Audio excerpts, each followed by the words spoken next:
คือผัวสู้นี่ก็บ่เป็นหยังเนาะเฮาอยู่เฮือนต่างเนาะแม่เฮาก็สิได้ซอยเวียกแม่อยู่ติดกันโดยอันนี้อยู่เฮือนผัวจักสิเป็นจังใดเนาะก็บ่ฮู้บางเทื่อไปเฮือนทุกข์ก็ทุกข์เขากินก็สิบ่มีคันว่าอยู่ใกล้เฮือนพ่อเฮือนแม่ตัวเองมันใครแน่เนาะแบบว่าคือลาวลุ่มเฮาเนี่ยว่าชวนหลายน่ะลูกสาวนี่เขาเจ้าสิบ่ค่อยไปเฮือนผัวได้จังได๋มีแต่เอามาอยู่ใกล้ๆเฮือนแม่เวลานั้นลูกผัวเขาเจ้าก็บ่ค่อยกล้าให้ปานใดแม่นคันอยู่เฮือนผัวนี่บางคันผิดเฮาผิดกันเขาก็สิตีเฮาแบบว่าทำลายเด้ผมบ่คิดอยากคิดสภาพเนาะ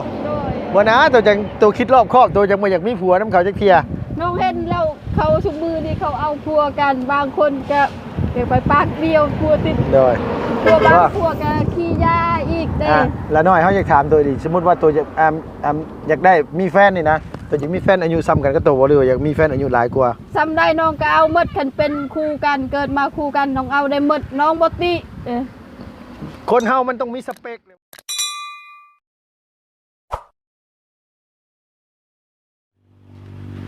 น้องน้ำกำลังสิเปิดเพลงพี่น้องเนาะกำลังสิม่วนสิซื่นกันเล่นสงกรานต์เล่นปีใหม่เนาะพี่เนาะพี่น้องเอ้ยเปิดคลิปมามื้อนี้ก็อยู่บ้านสกีพินเมืองเซโปนแขวงสวรรณเขตเนาะพี่เนาะเพราะว่าลุงกับบ่ทันในเมื่อบ้านเมื่อซองเลยพี่น้องเอ้ยว่าสิมานี่แหละพี่น้องเนาะมาจิบน้ำซ่าน้ำน้องๆเพิ่นนี่แหละน้ำน้องนาน้อยพี่น้องเอ้ยบ่รู้ว่ามื้อใดผู้เพิ่นสิเริ่มนี่เนาะแต่ว่ามื้อนี้ก็มีโอกาสไล่แวะเวียนมาทางบ้านสกีพินก็เลยแวะมาเล่นน้ำน้องน้ำนุงเพิ่นเนาะพี่น้องเอ้ยลุงก็ต้องสบายดีพ่อแม่พี่น้องเบิดสุขุสุคนระวังในแล้วก็ต่างประเทศนะพี่เนาะที่เขามารับมาชมช่องของลุงเทิมชาแนลคือเก่าคือเดิมโอ้พี่น้องเนาะมากับพ่อพอดีพี่น้องเนาะน้องลาน้อยแล้วก็หลายคู่หลายคนพี่น้องมื้อนี้ก็อยู่ตูบเพื่อนเพิ่นโมเมนต์สังสรรค์กินต้มไก่ต้มเป็ดกันประจักษ์เนาะพี่น้องเนาะปีใหม่นี่ก็ขอให้พี่น้องสุขภาพพระไม่แข็งแรงอายุมันขอนยืนปรารถนาสิ่งใดก็ขอให้สมความมุ่งมั่นปรารถนาเนาะอย่าเจ็บอย่าจนลำรวยพี่น้องเอ้ยมื้อนี้แวะเวียนมาก็โอ้พี่น้องเนาะได้ยินข่าวว่าทางเบาเสียงเนาะพี่น้องเพิ่นซื้อดินดอนต้นหญ้าให้ทางพ่อตู้7 ปีว่าซั่นว่าแต่ลุงก็ยังบ่ทันเข้ามาเบิ่งจักเทื่อดอกแต่เนี่ยในโอกาสมื้อนี้พี่น้องได้เข้ามาก็สิมาแวะมาเยี่ยมทางพ่อตู้แล้วนำแน่ดีใจน้ำเล่าหลายๆที่เรามีดินดอนต้นหญ้าพอได้อันว่าอยู่ได้ส้นเนาะเพื่อนเนาะพอหมู่บ่ไรมีบริษัทว่ามีแต่ว่าสิเขาหาน้องหานุ่งก่อนเพื่อนเลยไปเพื่อนเนาะอยู่ครบสุดเลยมื้อนี้อยู่วัดสุขุสุคนเลยเนาะเพื่อนเนาะโดยไปพี่น้องเลยโธ่น้องๆลูกๆหลาน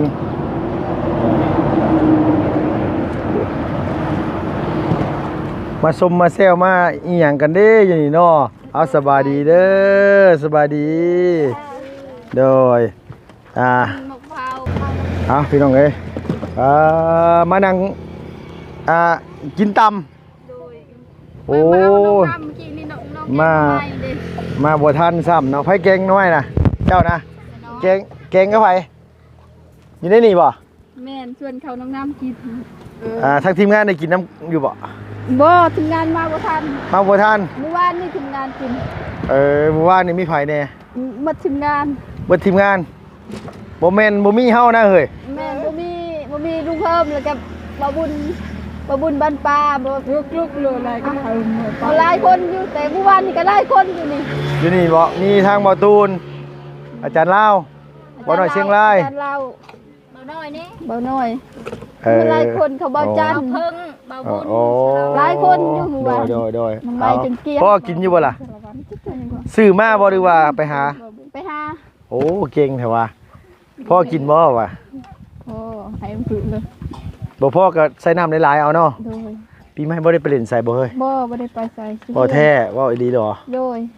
บ่มือมันก็บ่ได้ไปบ่ได้ไปแล้วบ่มีเงินโอ้บอกให้คำมั่งเลยกว่าได้ยินข่าวว่าผู้บ่าวต่างประเทศโทรมาเล่นน้ำอยู่ได้ยินอยู่ได้เห็นว่าผู้บ่าวต่างประเทศมอบเงินมอบทองให้อยู่บ่มีเงินอีกแล้วว้าวความเป็นจริงเนี่ยนะเฮ้ยเว้าหยังหั่นน่ะหมดแล้วน้องเสียไว้บ่แม่นบ่หมดน้องเสียไว้เฮ็ดหยังเอาไว้ทาสีเฮือนอ๋อยังบ่ครบ อยากได้เงินมาซื้อสีมาทาเฮือนอ๋อก็ว่าจังซี่ได้แม่นน้ำเนาะ น้องเอาไว้เงินตัวนั้นมีเงินนั่นแต่มันมีแบบว่าบ่ได้เอาไว้ก่อนเอา โดย อยากไปเล่นสงกรานต์ก็เสียได้เงินตัวนั้น โอ้ไปรับจ้างคนมันติปลูกมันก็ได้นี่ว่ะ เขาบ่ได้จ้าง เขาบ่มีคนจ้าง หมดแล้วมันทุกคน เขาเรื่องให้ฮ้อนแดดดีๆดอกมื้อนี้ก็แกงนอแม่นบ่ มื้อนี้ก็แกง เบิดแล้ว หมดแล้ว โอ้ย เต็ม เว้า โม่ เว้าให้ฟังไปซั่น เฮา เด้ เฮาให้เขานงน้ำกินช่องถ้วยกินหมดแล้ว หมายความว่าอิ่มเลยนะเนาะกินบ่ขนมนี่ ท้องน้ำ กินบ่ขนมกินบ่กินแกงนออิ่มบ่แห้งยังกินน้ำกันอยู่เว้ยเอาผู้สาวนี่กินบ่ต้องหลายเด้อผู้สาวเด้อที่เหลือไว้ให้น้องๆนี่เอาลูกหลานเอาไปแจกกันไปลูกไปมาเอา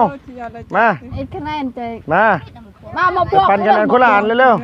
ๆใส่ให้ผู้ใหญ่ผู้อีหลามาพี่ลูกมาเจ้ามาถือเอามามันมีจักห่อเลยพี่น้องเอ้ยมี2ถุงพ่อบ่พ่อกันจะว่ากันเด้อเอาลูกอ่ะไปแจกเด้อลูกเด้อแบ่งกันคนละอันเด้อคนละห่อเด้อลูกเด้อไปให้มันครบกันเด้อบ่ครบกันก็แบ่งกันกินแล้วคนละก้อน2ก้อนเพราะมันเบิดซ้ำนี่กล่องมันก็ถิ่มไว้เฮือนละน้อยนี่แหละพอได้ดังไฟ จะได้เราเก็บหมด กินแกงนอมื้อนี้ โดย บ่อยากเสียพี่น้องไอ้ท่านได้ถ้วย มาคำพ่นบ่ แม่นแกงโนนี่ แบ่งกันคนละถุงนะลูกเด้อแบ่งกันนะมันครบกันเด้ออย่าตีกันเด้อเฮ้ยผู้ได้แน่บ่ได้แน่แล้วเด็กน้อยบ้านนี้บ่ค่อยหลายปานใดใครอยู่ดอกพี่น้องเอ้ยให้ผู้ใหญ่สุดแหละแบ่งกันมันจังครบกัน กูจะปอกปุ๊บนั่นน้องน้ำหายใจบ่ออกแล้วกินอิ่ม หายใจบ่ออกระวังได้เฮ้ยบ่ได้ผัวน้ำหมู่ได้ส่งท้ายปีเก่าต้อนรับปีใหม่นี่บ่เอาปานใด น้ นะ องน้ำนี่ขึ้นค่ะ ฮะ น้องกับน้องน้ำนี่ขึ้น บ่ว่า ค่ะ สิโตสิบ่มีคนเอาปานนั้นเว้าอีหลี บ่มี มื้อวานนี่ไว้โคทีมงานเพิ่นมาพี่เบิดทุกคนเนาะ แม่น เพราะว่าลุงบ่ได้มาเพราะว่าพี่น้อง บ่เห็นลุงลายมือแล้ว ฮะเขามาอยู่มื้อนั้นมาถ่ายน้องน้ำอยู่มื้อนั้นแต่ว่าโดยแต่ว่ามื้อวานกับมื้อก่อนนี่บ่ได้มาเขามาหาตัวแต่ตัวอยู่เฮือนหรือว่าอยู่ในเฮือนนี่บ่ฮู้ว่าบ่เห็นก็เลยกลับไป เป็นไม่ได้ดู ฮ้อนเด้ ฮ้อนมื้อนี้ฮ้อนม่วนเนาะเขาเจ้าลินสงกรานต์ ครบบ่ลูกครบบ่ผู้แจกก็เอาได้เด้อเฮ้ยเว้าเจ้าเอารถล่ะเจ้าเอารถเจ้าเป็นผู้ใหญ่น่ะไม่ให้น้องเจ้ากิน คนอื่นได้บ่แม่นบ่ได้ครบกันได้บ่แม่นบ่ เขาได้เบิ่งมันบาทอยู่คือกัน คันครบกันแล้วก็บ่ต้องเอาแล้วลูกเด้อเอาคนละถุงเด้อให้เอ้ยผู้แจกในพิเศษแน่มันจะได้หลายแน่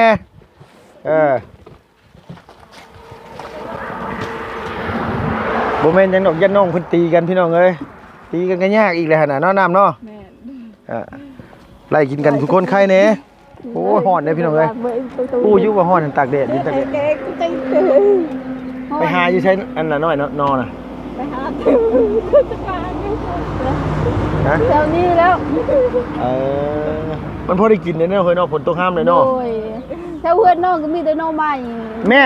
บ่ได้ไปหาบังบ่บ่มีก็นึกว่าเจ้าไปหาแล้วมันบ่มีเขาเจ้าจนเหลือหมอกแกงน่ะเจ้าของไปหาบ่มีเงินเกลือนแล้วเฮาก็ดิ เราเว้าบ่เป็นเราเว้าบ่เป็นเราตอบบ่เป็น ตอบลาบ่เป็นทีมงานสิขึ้นมาคือบ่ไปหาหน่อไม้มาแกงให้ทีมงานกินแน่ แม่ชุมน้องสิแกงให้เจ้าไปหา ให้ละน้อยแกงก็ได้นะไปเด้อมื้อหน้าเด้ออย่าจะชื่อได้มาเลย เจ้าไปหาแล้วชุมน้องสิแกงให้กินให้ทีมงานกิน โดยดินนี่เพิ่นซื้อเท่าไหร่ก็เฮ้ย 15 ล้าน ค่าธรรมเนียมพบาลล้านห้าเป็น16ล้าน5แสน ปอนอันน้อยๆอันไหน แม่น ทางเข้าทางไหนบ่นี่ นี่ทางเฮือนน้องนี่แหละตัดทิมกกทัน อ๋อบอกไงว่าละน้อยแบ่งให้เพิ่นเข้ามานำ แม่น อาศัยกันเนาะล่ะเนาะ โดย คนบ้านเดียวกันเนาะ แม่น ดีแหละเอาบุญน้ำกันพี่น้องเอ้ย16 ล้าน5แสน แม่น แพงแถวว่าพี่น้องเอ้ยเกือบ 30,000 บาทน้อยเดียวนึงเนาะน้ำเนาะบ่ได้กว้างบ่ได้เนาะเป็นบ่ล่ะน้อย แม่นบ่ได้กว้างปานใดกว้างกว่า ดินเจ้ากว้างกว่าเนาะดูว่าแล้วเจ้าชื่อน้ำพี่น้อง อันนี้ก็พี่น้องคือกัน พี่น้องคือกันบ่ชื่อน้ำเพื่อนหลังไหน คือเพื่อนลังพุ่นคือกับน้องน้ำกับ แม่เสาเฮงนั่นน่ะอันนี้ก็คือกันอ้ายน้องทางอันนั้นพ่อตู้นั่นเด้ ประตู7 ปี แม่นผู้นั้นเป็นอ้ายแล้วพ่อตู้7 ปีเป็นน้อง เออๆ กันก็เฮา ๆอ๋อพี่น้องกัน แต่ว่า16 ปีกว่าอัน16 ล้านกว่าสิปลูกเขื่อนใหม่บ่แม่ตู้ โดย ปลูกเขื่อนใหม่บ่ โดย ไปเอามาแล้วบ่ใหม่น่ะ โดย ไปแก้มาแล้วอยู่ผู้น่ะ โดย เอาไม้พายเป็นมาปลูกน่ะ โดย โอ้ยขำมั่งเว้ย โอ้ยมันจังสิเว้า โอ้ตะกี้เราเฮงนักเลยล่ะน้อยเอ้ยตะกี้เราบ่ปากถ้าบ่เป็นประตูกันแล้วก็ตอบบ่เป็นตั้งแต่อันตอน ห นี้ อมแก้มก็หอมแก้ม ซุมื้อนี่บ่ แม่น โอ้พัฒนาปันผู้ว่าผู้สาวนะซุมื้อนี้เนาะ ยากเลยหาผู้เฒ่าหอมแก้มกันเลยเอ้ย อันคนสั่งให้หอมนี่ก็ซาคิดจางเฮ็ดเนาะ ป้าบุญสารวัตรเป็นคนคิด โอ้ยตายแล้ว คลิปป้าบุญสารวัตรเกือบทุกคลิปเลย โดยหอมแก้มกับแม่ตู้นี่ได้ แม่น สิบ่ได้ลูกใหม่ซะบ่ล่ะสิบ่ยากซะบ่ล่ะเฮ้อฮะได้ลูกใหม่ได้ตู้เอ้ยหอมแก้มกันไปหอมแก้มกันมาหั่น แต่ว่าบูฮู้คำสิตอบบูฮู้ตอบคืนนึงแล้ววะ ถามด้วยว่าภาษาบ้านตัวน่ะว่าเดี๋ยวสิได้ลูกใหม่ได้หอมแก้มกันเลย ก่อนตะไม้เด้อของบุญ ชุดเกิดสวย เป็นก้อนช้ำของเรา ฮะ บ่เหรอ บ่เอาบ่เอาโอ้ดีแล้วคันเจ้าเอาตอนนี้เจ้าสิไปเลี้ยงตอนไหนล่ะยายคลิปบ่ตุ้นกับเขาหอมแก้มกัน บ่ น้องกระโดดแทนเลย โตได้ซะ บ่มี บ่มี โดย แล้วก็หอมแก้มไอ้น้ำมันดิน่ะ บ่ให้ เออ น้องน้ำบ่ให้หอม เมื่อวานนี่เป็นอาสาเป็นแม่ครัวแกงนอให้กับเจ้ากิน แม่น โอ้เสียดายเด้เนาะบ่ได้ซึมสีมือน้องละน้อยพี่น้องไอ้เมื่อวานบ่ได้มาโอ้คันมาก็สิได้ซิมหมู่อยู่ดอก ลุงมาบ่ทันกี่มี2ถ้วย บ่กล้ากินน้ำไอ้น้ำดอกไอ้น้ำตาเขียวใส่ มือหน้าก่อนเด้อลุงเด้อ น้ำสิ มือหน้าก่อนเด้อลุง โดยแซ่บอยู่บ่ล่ะแซ่บอยู่บ่มั่นใจสิว่าสีมือตัวเองแซ่บอยู่บ่ แซ่บ99% 99%หลายคนเนาะก็เบิดเลยเนาะ 3 คนทำน้องน้ำบ่แซ่บบ่แซ่บ ทั้งน้ำทั้งตอนก็บ่ได้เหลือเลยเอาพี่น้องเอ้ยเพิ่นนี่หิวติ๊บข้าวมาเลยบ่ ติดข้าวน้อง ข้าว น้ำ น้องน้ำ เอาน้ำหิวติ๊บข้าวมาใส่เลยป๋าขมังเลยเฮ้ยเนาะ เพราะว่าน้องเอื้อนน้องเข้าใกล้ชิหมดเด้เข้าแบบว่า1หน่อยเดียวเด้ อ๋อก็นึกว่าข้าวในเพื่อนน่ะสิเบิดเอาข้าวหนึ่งนั่นเนาะสิเบิดแล้ว แล้วก็บอกน้ำคือเข้ามาเลยเด้อ โดย คอยสิอาสาแกงมาไว้ให้เจ้ากิน โดยเอาทีมงานมื้อนี้บ่ได้มาบ่ใช่นะ มีเขาเบาจันกับเขาเบาเสียงเบาเพิ่น อ๋อเพราะว่ามันเหลือซ้ำนี่พี่น้องเอ้ยตอนนี้น่ะมันเหลือมีลุงแล้วก็เบาจันแล้วก็ทางบ่บุญสารวัตรบ่เสียงแล้วก็บ่เพิ่ง เบาจันเมื่อมื้อนี้ แม่นขี่รถผ่านลุงเมื่อกี้นี่ ลุงเด้ ลุงว่าวันที่15 อ๋อลุงเมื่อดนกว่าหมู่เนาะ เอ้าเมื่อยังเมื่อก็บ่ได้มีเวียกเฮ็ดอยู่บ้าน แม่ คันเล่นสงกรานต์ก็บ่รู้ว่าสิเล่นแนวใดเฮาอายุหลายแหละอายุหลายแล้วเฮ้ยอายุ40แล้ว อายุหลายกับไปยินมวนน้ำ บ่มันเลยไวเฮาแหละเมื่อกับลูกหลานเขาเจ้าก็สิมารดน้ำล้ำหัวอีกแหละเขาก็สิว่าปูเขาสิว่าแล้วเนาะ ลุงเมื่อดนจะได้เมียสิบ่ลืมบ่ลุง บ่ลืมโทรหากันซุมื้อเฮ้ยบอกฮักกันซุมื้อได้ ชาลูกเด้ สร้างว่าแท้เมียก็บอกว่าให้วันที่14 15ก่อนจังมา โดย แม่น 14 15จังมาก็ ลิ้นน่ะลิ้นมือได้ก็ได้เนาะลูก โดยคือสงกรานต์ก็สิลิ้นอยู่พี่แหละอยู่เซเมืองเหียงแต่มื้ออื่นนี่สิไปล้างรถก่อนพี่น้องเอ้ยมื้อฮื้อสิเอารถเข้าวัดก่อน รถลุงนี่ไปทางใดคือเปื้อนแท้ บ่ได้ล้างแต่โดนได้เลยเอ้ยรถน่ะไปทางบ้าน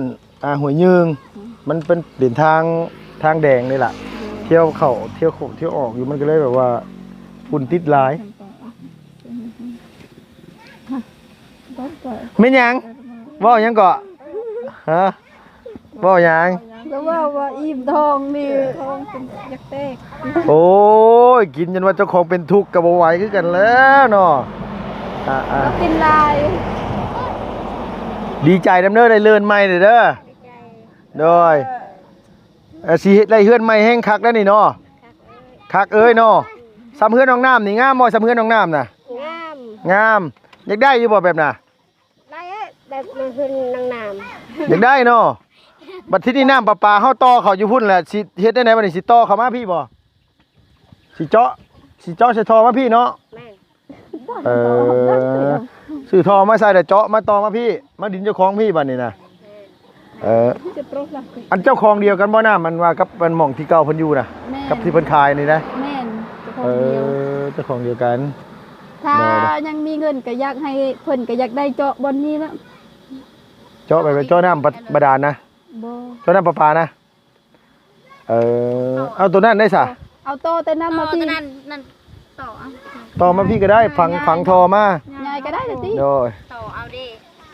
จากได้คันง่ายก็น่าจะได้แต่ว่าเขาต้องจ้างเขา แม่น จ้างเขาเอาอันว่ามอเตอร์แต่หันมาพี่ แม่น เนี่ยก็จะบ่รู้ว่าสิเท่าใดแต่เฮาน่ะบ่มีงบง่ายแล้วมีแต่กี้พุ่นแหละ เราไปตักเอาแล้วบ่มีเนาะเฮ็ดจังได๋ บ่ซื้อท่อก็ได้นะซื้อท่อขุดฝังมาเลยขุดอันนี้แหละฝังมานี่คือน้องน้ำก็ยังใส่ท่อฝังเข้าไปบึกเดึกบึกไก่น้องน้ำเนาะ ดูไก่ อันนี้ก็บ่ได้ไกลปานใดจักหันหนึงขนาดมานี่ก็สิประมาณอยู่3-40 เมตรหนึงเฮ็ดได้อยู่ดอกประตูก็ไม่ตู้แล้วก็ยังแข็งแรงอยู่บ่ซั่นก็ให้ลูกสาวลูกชายเฮ็ดเอาเขาอยากอาบน้ำง่ายก็ให้เขาเฮ็ดเอา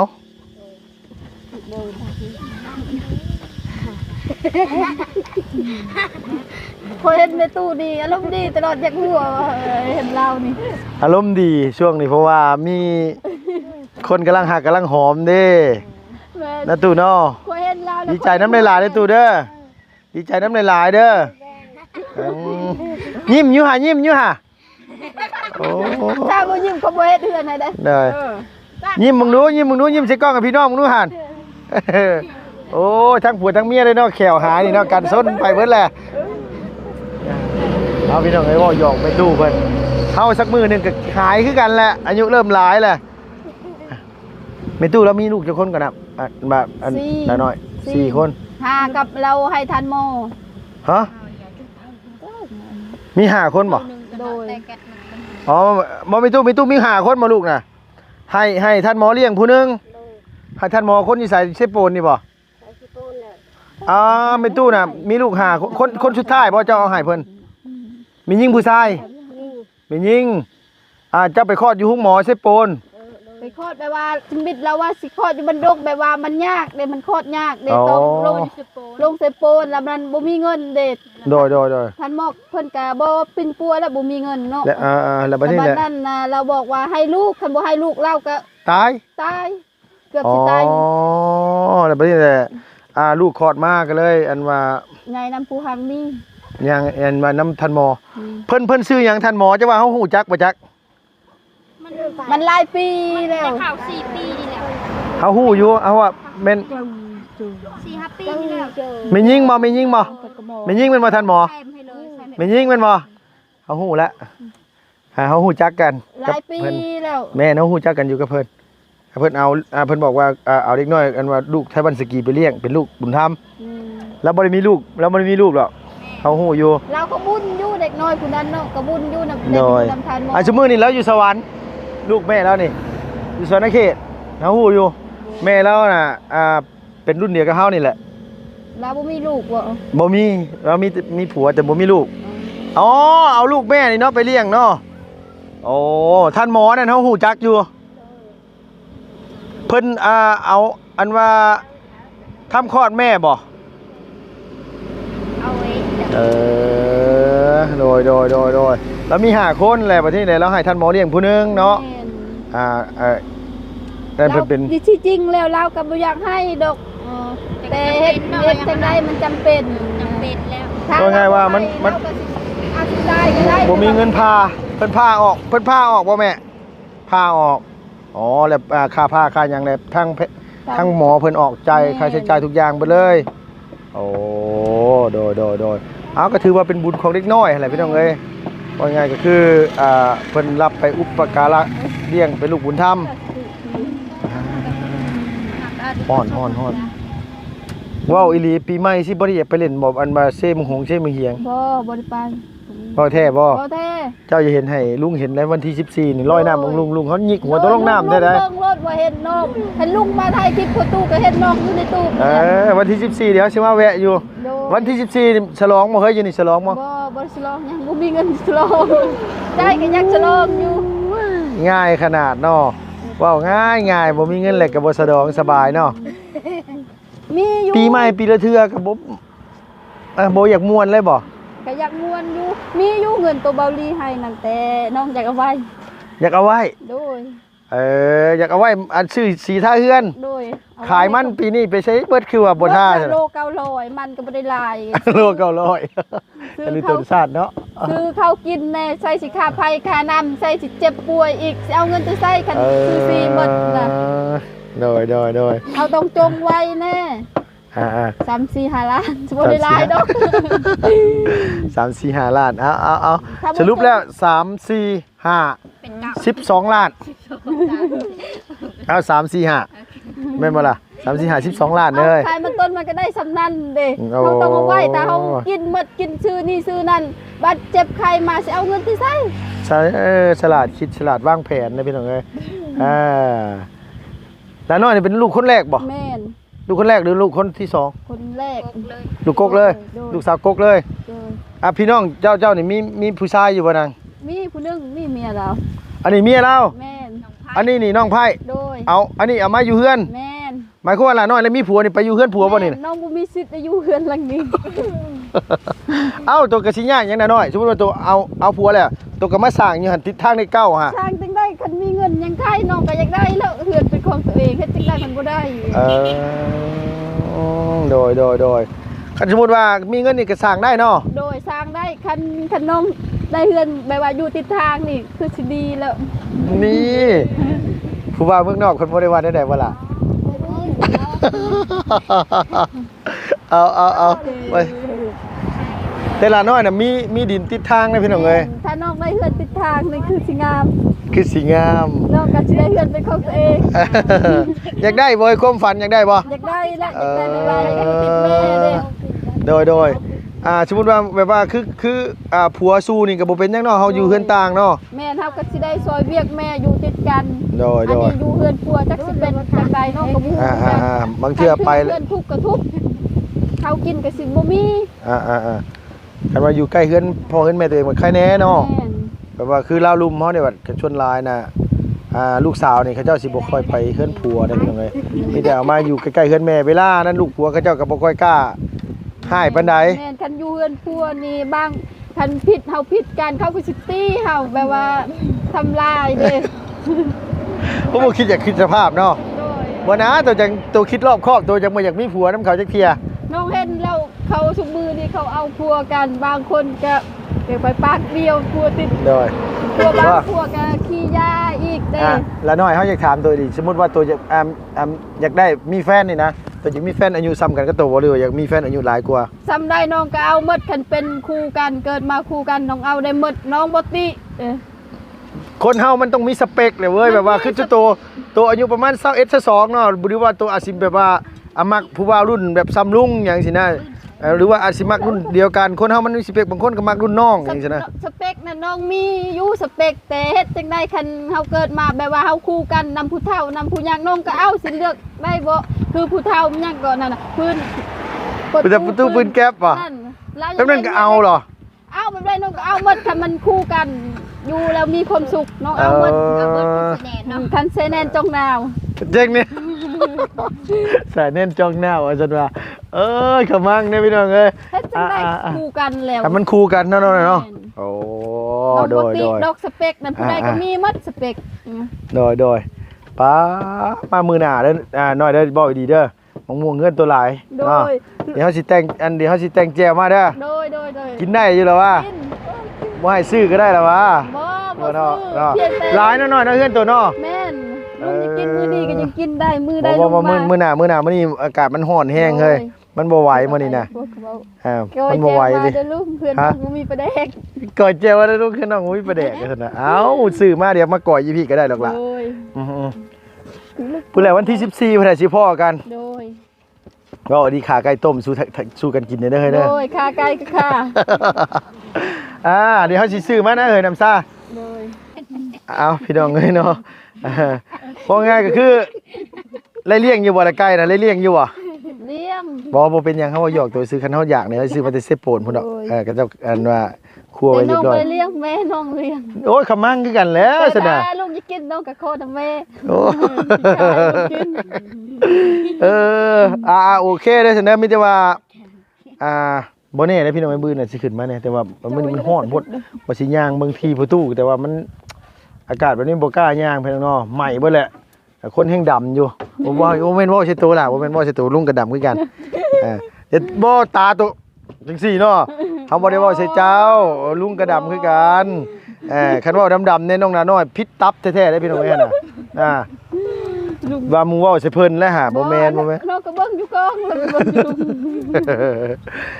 โอเคเด้อนางเด้อเอาสบายดีเด้อเสนอสบายดีปีใหม่เด้อเดี๋ยววันที่14พ่อกัน โดย